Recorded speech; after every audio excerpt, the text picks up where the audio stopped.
Assalamualaikum warahmatullahi wabarakatuh. Perkenalkan, nama saya Dila Putri Tasya, kelas PPS 2G, NIM 225231254. Saya akan menerangkan Perjanjian Giyanti. Perjanjian Giyanti adalah perjanjian antara VOC dan Kerajaan Mataram yang ditandatangani pada 13 Februari 1755. Perjanjian Giyanti dikenal juga dengan siasat VOC memecah belah Kerajaan Mataram. Perjanjian Giyanti dianggap menguntungkan Belanda di tanah Jawa karena Kerajaan Mataram terpecah menjadi Kasunanan Surakarta Hadiningrat dan Kesultanan Ngayogyakarta Hadiningrat. Sejarah Perjanjian Giyanti bermula dari konflik yang terjadi di Kerajaan Mataram.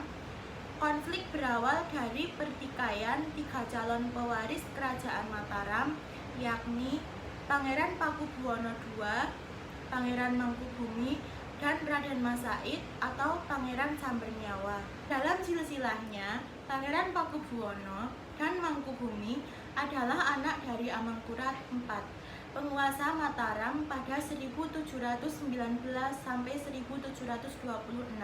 Sedangkan Raden Mas Said merupakan cucu dari Amangkurat IV. Saat itu, VOC mengangkat Pangeran Pakubuwono II sebagai raja. Pengangkatan ini menimbulkan kecemburuan Pangeran Mangkubumi dan Raden Mas Said. VOC juga memaksa Pangeran Pakubuwono untuk memberikan mandat penunjukan raja dan petinggi kerajaan, harus dengan persetujuan Belanda.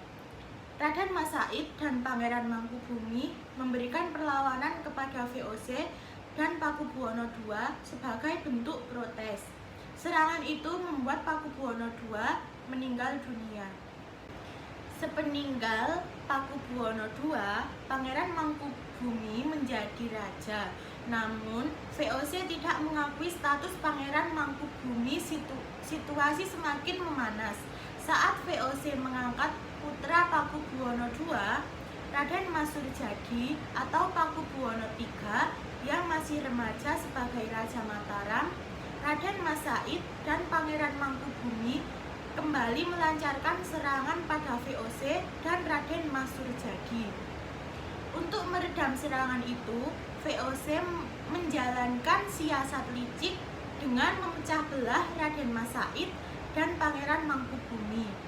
VOC mengirimkan utusan khusus untuk menghasut Raden Mas Said agar berhati-hati terhadap Pangeran Mangkubumi yang bisa mengkhianatinya. Di sisi lain, VOC juga mengirim utusan ke Pangeran Mangkubumi. VOC membujuk Mangkubumi dengan menjanjikan setengah wilayah kekuasaan Mataram yang dipegang oleh Raden Mas Surjadi. VOC mengundang kedua orang tersebut untuk merundingkan pembagian kekuasaan.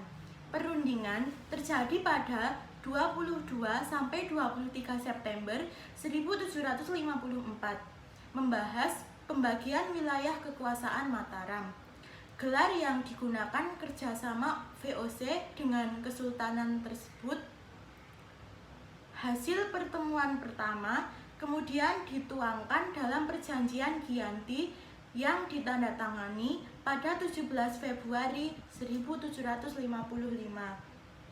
dan dilakukan oleh 3 pihak, yaitu pihak dari VOC, yaitu bernama Nicholas Hartings, pihak dari Kasunanan Surakarta yaitu Pangeran Pakubuwono III, pihak dari Kesultanan Ngayogyakarta yaitu Pangeran Mangkubumi. Perjanjian Giyanti pada tanggal 13 Februari 1755.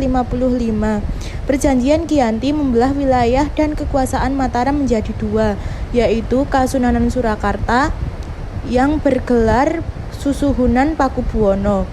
Yang kedua, Kesultanan Yogyakarta yang bergelar Sultan Hamengkubuwono.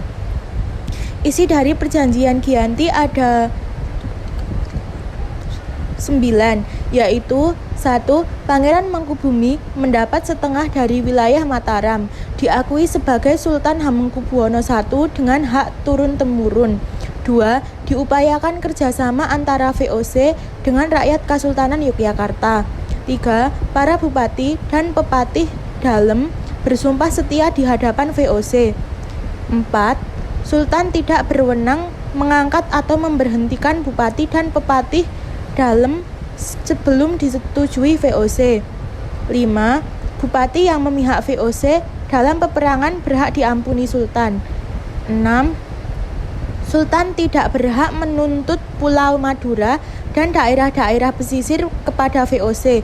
Namun, VOC akan memberikan ganti rugi 10.000 ril per tahun. 7. Sultan akan memberi bantuan kepada Kasunanan Surakarta sewaktu-waktu jika diperlukan. 8. Sultan harus menjual bahan-bahan makanan kepada VOC dengan harga yang akan disepakati. 9. Sultan berjanji menaati segala macam perjanjian yang pernah diadakan antara penguasa Mataram terdahulu dengan VOC.